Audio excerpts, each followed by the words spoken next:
What's up, fight fans? This is Kurt DeVille with Counterpunch Boxing News, and I have some new news concerning Tyson the Gypsy King Fury. Tyson Fury uses the N-word while singing Notorious B.I.G.'s track Juicy with his 5 children at the boxer's 32nd birthday bash. Okay. Now, of course, this has sparked outrage by him using the N-word while singing with his children on his 32nd birthday. The heavyweight champion and father of 5 shared a video of him celebrating with his family and wife, Paris, 30, on Wednesday at their home in Morecambe, where he was captured on film saying the racial slur. The Gypsy King was singing the 90s track Juicy by American rapper B.I.G. when he used the offensive language after opening presents from his children. Okay. Now, before I get into all this, let me listen to this. Okay. Let's listen to this together.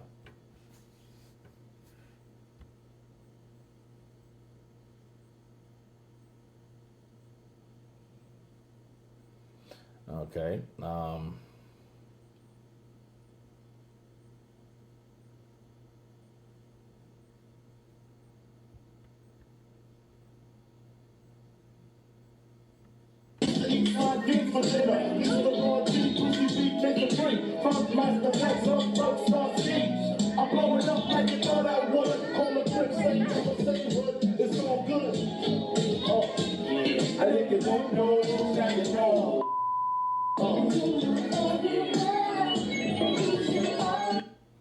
Well, that was him saying the racial slur. From prom dresses. Of course, we're going to get a lot of backlash. He's going to get a lot of backlash for him saying that. Well, here's one thing I learned about celebrity status and image. Okay. He was singing along with the song. That's apparent. That was the lyrics. He wasn't talking to anyone in particular. He wasn't saying, hey, this person is this word or this person is that word. He was singing the lyrics of the song. Now, that's fact. You can twist and mold it however you want to. However, let me counterpunch further. Him being who he is, the WBC heavyweight champion of the world, on top of, mind you, on top of the things that he said about Anthony Joshua, if Anthony Joshua would have said some things of that nature, if I would have said the same things, I would be looked at as a racist. Okay? So that means if you were aware of what Anthony Joshua did versus what if you would have said it or done it, meaning you had enough sense not to do things in that sense,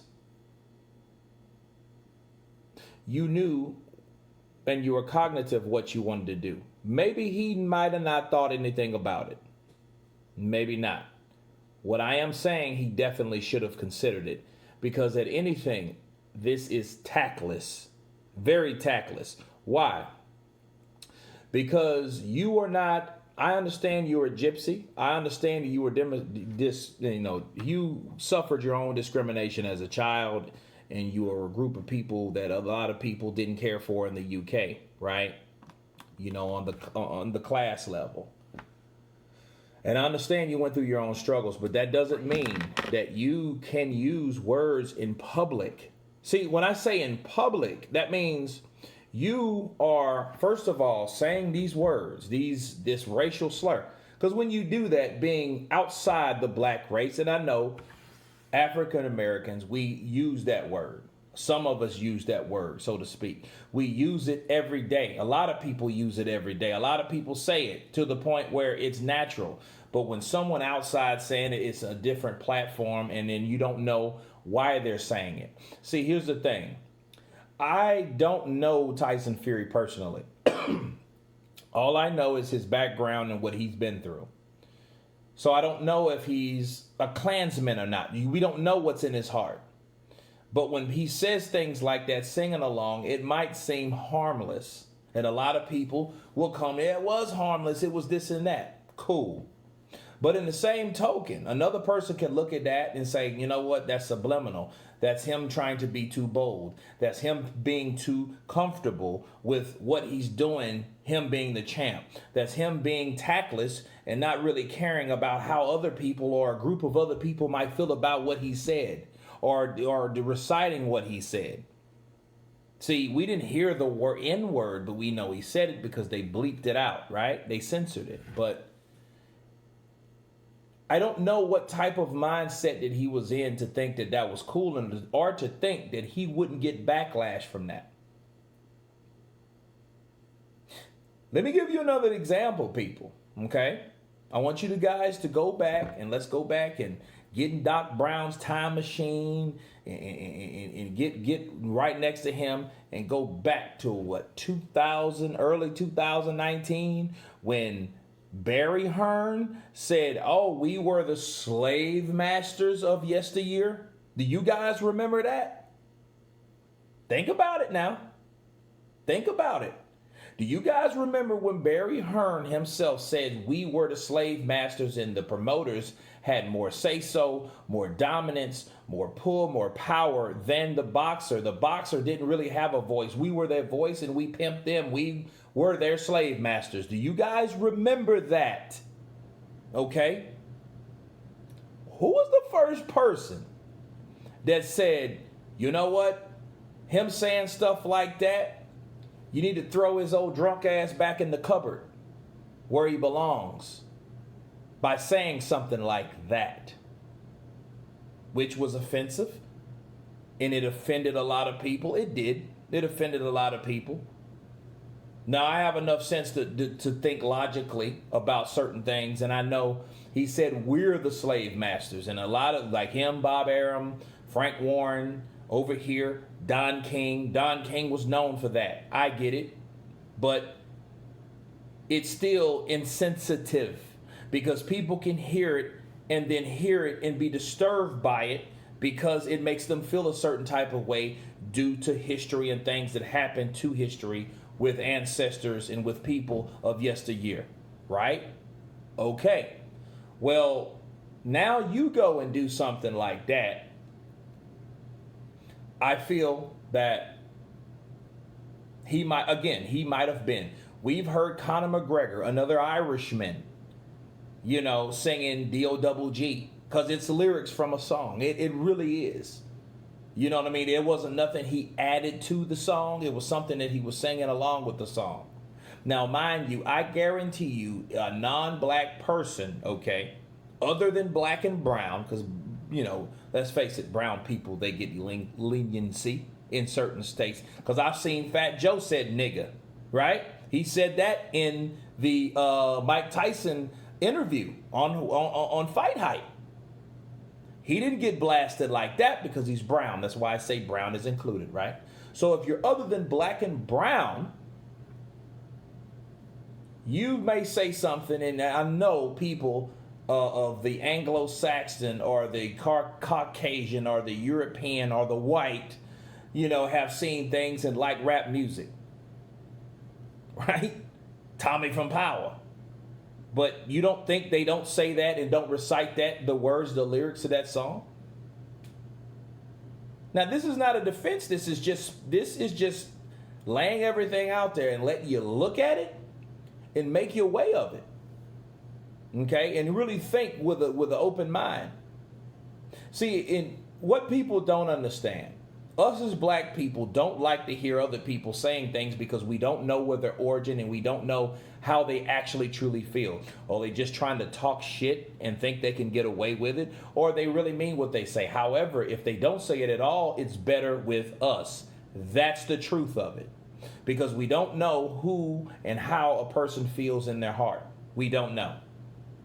Mark Furman was a Klansman a long time before we knew he was. Mark Furman, he was in the OJ case, so to speak. Okay, gives you a shed some light on something, on certain people. And I'm not saying that Tyson Fury is a racist or anything. What I am saying is he fucked up. He did. He made a mistake by saying that in public. If your birthday consists of certain music that may be offensive to anyone, anyone, don't say it in public. Because I'm not trying to tell another person from some other, nationality or race not to say certain things. Just don't say it around me, and surely don't say it in public.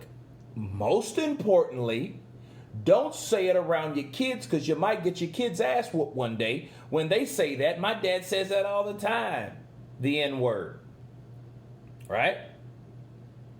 That's setting a bad example for them. Because it wasn't like a word that was something you can be proud of. It's a word that was used as a very derogatory slur back in the Gap. Facts. Okay? So he should know better. Tyson Fury should know better than to do what he did. I know he's a happy-go-lucky, kind of out-of-the-box chap. On his birthday, might have had too many shots, too many beers, whatever the case is. He's celebrating. I get it. He wants to share people. He did that whole pandemic exercise with almost the whole pandemic exercise with his wife, right? Paris. And a lot of things that went down that could have been. But then here's the deal. Some things you should acknowledge not to say, and just respect for the people that may get offended. I didn't get offended personally. I was offended by the stupidity, because it was stupid for him doing that. I'm like, dude, really? You know fucking better than that. You know what I mean? And now you are making it seem like I am cool with every other black person because they know I'm not a racist, so comfortable again. So I can say that without people feeling a certain type of way. Well, obviously you cannot. And that's not the thing to do. But anyway, that's my counterpunch on it. You guys tell me what you think. Of course, please subscribe. And you guys been Counterpunch. Peace.